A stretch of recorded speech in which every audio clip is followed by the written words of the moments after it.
Sir Sahib, नमस्ते दोस्तों। मैं इस वीडियो में आज मैं अपना अनुभव शेयर आपसे करना चाहता हूँ।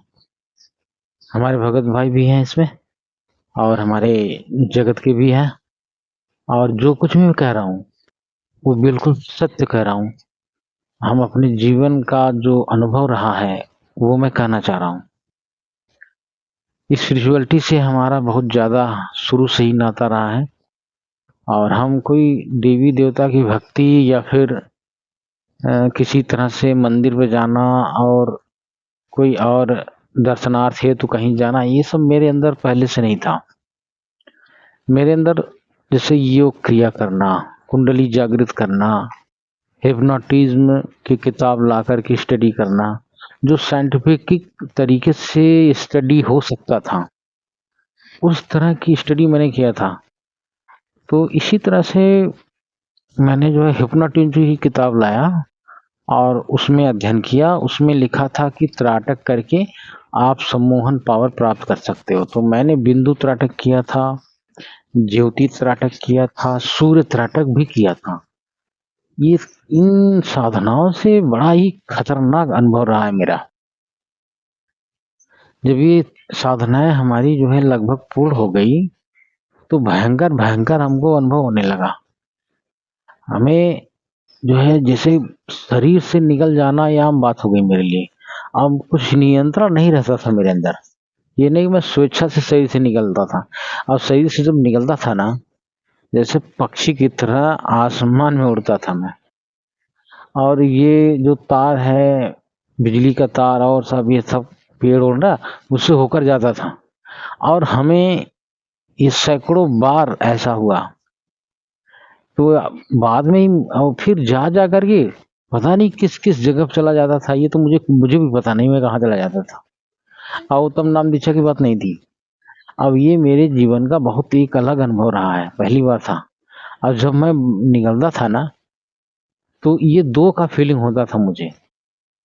जैसे इस शरीर जो हमारा स्थूल शरीर है इसका भी, और जो हम निकलते थे, विचरण करते थे, वो दो दो का अनुभव हमेशा होता था साथ में। तो जैसे ही लगता था तार देखने पर ना, लगता था अब हमें बिजली का झटका मारेगा, तो ये भी शरीर कांपती थी। और वो भी, लेकिन वहाँ बिजली के तार से होते हुए वहाँ कुछ नहीं, कुछ होता ही नहीं था। हमने इन अनुभवों से अब बहुत कुछ समझ में आया मुझे। तभी एक दिन क्या हुआ कि मैं कुंडली की किताब लेकर चला आया। अब उसका भी साधना शुरू कर दिया। यानी अपने मनमानी, कोई गुरु नहीं। उसमें जो पढ़ा, जो जैसे विधि लिखी थी वैसा करना शुरू कर दिया। और उल्टा का पुल्टा सब अजब गजब अनुभव होने लगा। दिमाग मेरा बहुत डिस्टर्ब हो गया। अब मुझे ये एहसास हो गया कि मैंने बहुत बड़ी गलती कर दी है। जैसे अब वहाँ अनुभव में होता था ना, कहीं जाओ तो जैसे खतरनाक खतरनाक चेहरे शक्ल सूरत वालों से मिलना। हाँ, किसी का सर फटा है, कहीं खून बह रहा है, ऐसे ऐसे जो है कि निम्न कोट के जो लोकों में ऐसे घूमना, वहाँ बातें करना, फिर आना शरीर में। और ये मैं स्वेच्छा से नहीं कर पाता था, कोई मुझे लेकर चला जाता था। इस तरह की घटना जो है, मुझे लगा कि अब इससे बचना मुश्किल है। अब हमारी मृत्यु हो जाएगी और उसके बाद फिर हमारा लाइफ खत्म। अब काफी समय बाद फिर अब गुरु जी के शरण में आया। तो पहले भी पढ़ा था। अब ये सब बातें जो है कि जब गुरु जी के बारे में देखा और मैंने इनका वीडियो देखा और ज़्यादा सर्च किया, तो मुझे इस बात का जो है कि क्लियरेंस हो गया, स्पष्टीकरण हो गया इसका कि हम हो न हो, ये संत रामपाल जी महाराज जी हमारे वो ग्रेट सायरन हैं जिसका हम लोग इंतजार कर रहे हैं। अब हमें पकड़ में आ गया। मैंने कहा, जाकर नाम दीक्षा ले लिया मैंने। और हालांकि हमारे घर वाले में मम्मी उम्मी जो है विरोध करती थी पहले, शुरू शुरू में उनको ज्ञान नहीं था, लेकिन बाद में वो भी नाम दीक्षा ली, भक्ति। लेकिन इस भक्ति के दौरान में एक बहुत एक अलग हमारे लाइफ में घटना घटित हुई। मैं एक हैंडपम्प लगवाया पानी पीने के लिए। हैंडपम्प लगवाया तो उस हैंडपम्प में लगवाने के बाद बड़ा गंदा, बहुत बदबूदार पानी आने लगा। और मैं 2018 में नाम दीक्षा ले लिया था। और ये हैंडपम्प करीब 2022 में इसको लगवाया मैंने हैंडपंप। अब बड़ा बदबू करने लगा, पानी पीने लायक नहीं था। अगल बगल वालों का भी ऐसे ही, और एक तो पानी का तल भी बहुत नीचे। मैंने कहा यार बहुत गड़बड़ हो गया है, तो पानी जो है कैसे पियेंगे। और पानी पीने लायक होता नहीं था क्योंकि उसमें बहुत ज़्यादा दुर्गंध थी। तो हमने कहा कि अब तो ये दूसरी जगह नल कहीं और देखें। तो एक भगत से मैंने कहा, हमारे जिला सेवादार हैं, उनसे मैंने कहा कि भगत जी जो है कि ये बताइए, पानी पानी नहीं आ रहा है, क्रेन साफ सुथरा पानी नहीं है, पीने लायक नहीं है, क्या करें इसका। तो बोले कि आप गुरु जी को प्रार्थना लगा दो। उन्होंने बताया कि गुरु जी को प्रार्थना लगा दो, गुरु जी से आप कह दो ठीक हो जाएगा। अब हमें तो गुरु जी पर विश्वास था ही, ऐसा बात नहीं था, नहीं था। लेकिन उसके बाद प्रार्थना लगाया मैंने, प्रार्थना लगाया तो उधर से आश्रम से आया कि ठीक है गुरु जी दया करेंगे, ज्योति पाठ कर दो। अब मैंने ज्योति पाठ तो कर दिया संकल्प करके। हमें तो इतना आश्चर्य हुआ कि कैसे वो पानी एकदम साफ सुथरा और बदबू रहित, एकदम किसी तरह से कोई गंध नहीं, तो कोई दुर्गंध नहीं, पानी बढ़िया से आने लगा। पिया। हमने कहा यार ये कैसे हो सकता है। आज भी वो मेरे लिए बहुत बड़ा चमत्कारिक घटना है। मैं बीएससी किया हूँ, साइंस स्टूडेंट हूँ, और हमारा जो है दृष्टिकोण जो है वो साइंटिफिक है। मैं स्पिरिचुअल जो थ्योरी, स्पिरिचुअल कुछ भी है बातें, उसमें भी मैं साइंस खोजता हूँ।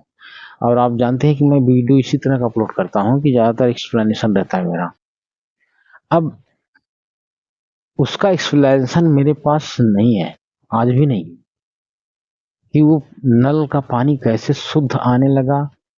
सबका ऐसे ही बदबूदार पानी आ रहा है, अगल बगल आस पड़ोस का, सिर्फ मेरे नल का पानी साफ सुथरा आ रहा है। ये बड़ा अजब बता रहा हूं मैं, हमारे साथ एक अजब चमत्कारिक घटना है। अब इस घटना के बाद आज भी पानी हमारा एकदम क्लीन है, एकदम साफ है। तो ये मेरा अनुभव रहा है अपने लाइफ का। और उसके बाद किडनी में मेरी 6 पथरी थी। अल्ट्रासाउंड करवाया, उस किडनी में पथरी निकली और वहां पर वो पथरी भी मेरी खत्म हो गई। भाई साधना ऐसी बताते हैं गुरु जी हमारे, ऐसे उनके अंदर एक पावर है, क्योंकि वो परमात्मा से कनेक्शन है उनका सीधा। और वो परमात्मा के ही, कबीर साहब जी के ही अवतार हैं वो। और ये ऐसे संभव नहीं है कि ये ऐसे हो जाए कि अब तो मेरे साथ ये घटना बहुत बड़ी लग रहा है, लेकिन मैंने तो बहुत से भगत, हमारे भगत हैं एक वहाँ पर कैंसर मुक्त हुए हैं, उनकी औरत मुक्त हुई है, पंकज दास करके हैं, हमारे घर से ज़्यादा से ज़्यादा 10 किलोमीटर दूर है, और रिपोर्ट भी है, डॉक्टरों का जवाब भी है। अब पेशे से मैं भी डॉक्टर हूँ, लेकिन ये बातें जो है कभी समझ से परे हो गई मेरे कि ये कैसे हो सकता है। ये सुना था कि ऐसा परमात्मा चमत्कार करता है, ऐसा कर देता है, मुर्दे को जिंदा भी कर देता है, लेकिन हमारे साथ भी ये घटना हो गई। उसके बाद हमें यकीन हो गया कि ये साइंस से बहुत आगे की चीज होती है स्पिरिचुअल में। जो कहा जाता है ना कि साइंस जहाँ खत्म होती है वहां से अध्यात्म शुरू होता है, ये सच्चाई मैं अपने आंखों के सामने देख लिया। कोई भी बंदा एक्सप्लेन नहीं कर सकता कि वो पानी कैसे शुद्ध हो गया, प्रार्थना लगाते कैसे हो गया, कुछ नहीं, कोई एक्सप्लेन नहीं कर सकता। हमारे पास कोई एक्सप्लेनेशन नहीं है उसका, ना तो हमें समझ के बाहर है वो पानी कैसे हो गया ऐसा। तो दोस्तों, आप बेफिक्र होकर के, हमारे जो भगत भाई हैं वो हमारे, हम लोग गुरु जी के शरण में लगे हैं। हमें तो जगत वाले भी तरह तरह की बातें कह करके उलझाते हैं, हमें जो है पथभ्रष्ट भी करते हैं अज्ञान बस। लेकिन उनको ये पता होना चाहिए कि ये सच्चाई है जो मैं बता रहा हूँ। आप अगर चाहें तो आपके साथ भी ये घटना होगी। सिर्फ इतना करना है कि आप सही भक्ति करो, नियम मर्यादा में रहो, किसी तरह का कोई गलती न करो। फिर देखो परमात्मा से गलती नहीं होती, गलती हम लोगों से होती है। और हम अगले वीडियो में फिर मिलेंगे, तब तक के लिए सत्साई।